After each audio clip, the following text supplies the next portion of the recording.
I stood and realised just how absent people were here. There wasn't a sound from anyone, not even a child playing or a distant car. Only nature seemed alive here. The end of summer leaves muttered above me, caught in the too light for the heat breeze. Somewhere, a cricket lazily clicked its slow, dry rasps, oppressed by the swelter. A warmongering wasp interrogated me, but there were no human sounds. The absence of people, to a town girl like me, felt stifling. I must have been standing very still because a wood pigeon landed heavily in the low branch above me. Listening to the pigeon's cooing call, I told myself firmly that we could live here, that we could be happy here. Here the isolation would give us the peace we so badly needed. I had never been to Hereford until that morning when 7-year-old Jack and I gazed in awe as we drove over the Severn Bridge at dawn. The huge expanse of water beneath felt like a tangible delineation, no, not the River Styx, between the danger of the past and the safety of the future. As the sun broke the horizon, pink shepherd warning skies reflected onto the great stretch of water below. Hereford, I told Jack, is the least populated county in England. I didn't add, and therefore the perfect choice for us to start again. He was silent, but I felt the crossing was like a rebirth, like we were leaving the death of our life before and crossing into something new. I felt it, and I hoped that he did too. If this didn't work for us, I didn't know what we would do, because I knew that we couldn't keep moving. I could see so clearly how much it was killing Jack. After we had run, I wasn't sure where to go, so we simply moved around, staying in 3 hotels in 3 months.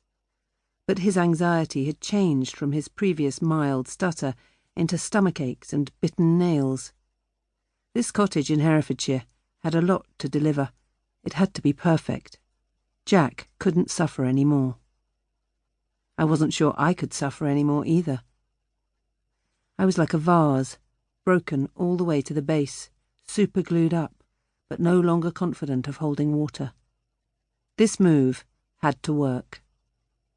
I looked around, wanting to see the view from my prospective new home.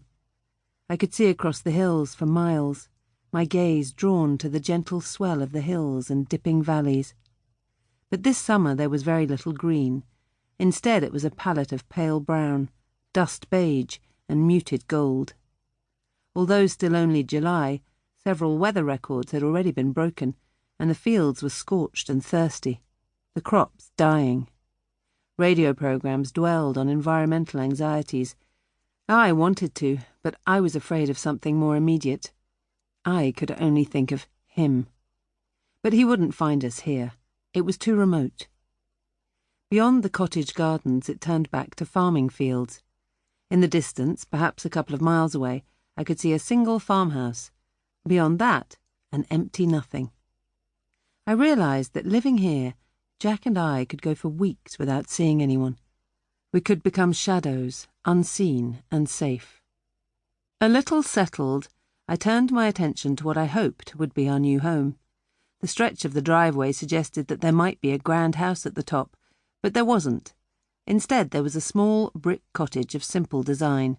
Its roof was low, like a hat that's been pulled down too low on a head, with 2 eaves popping out at each end.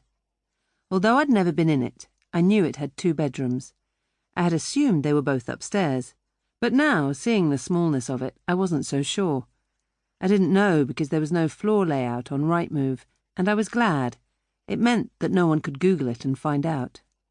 Another plus, I realised, was that I could hear the sound of the estate agent's car before I could see it. A silver Micra pulled into view, past the scrub of small trees, and stopped in front of me. A young man, with the engine still running, lowered the window. "Miss Law?" "Lisa, please." "Do you want a lift up to the cottage?" "Thanks, but I'll walk up. I was just having a poke around." He drove onto the cottage and I strode up to meet him.